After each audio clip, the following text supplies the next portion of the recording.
Comment conjuguer un verbe au futur en béarnais, en gascon? On rajoute la terminaison qui est toujours la même derrière le verbe à l'infinitif. Donc c'est assez simple, c'est peut-être le temps le plus facile. Les terminaisons c'est ei, as, a, am, at, an. Donc si on prend le verbe sortir, surti, ça va faire que surtirei, que surtiràs, que sortirà, que sortiram, que sortirat, que sortiran. Si on prend un verbe du troisième groupe, bede, le verbe voir, bede, ça va être que bederei, que bederas, que bedera, que bederam, que bederat, que bederan.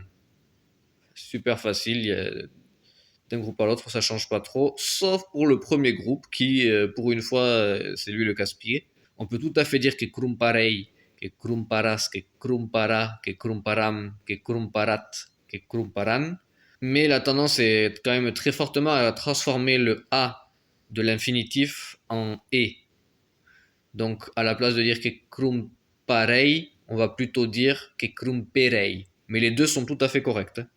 Mais ça va être plus courant de dire que crumperei, que crumperas, que crumpera, que crumperam, que crumperat, que crumperan.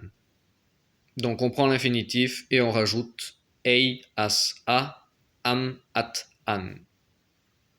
Qu'apprenerat est la conjugaison. Vous apprendrez la conjugaison. Après, il y a quelques verbes qui ont aussi des formes localement qui peuvent varier. Par exemple, bede qu'on a vu.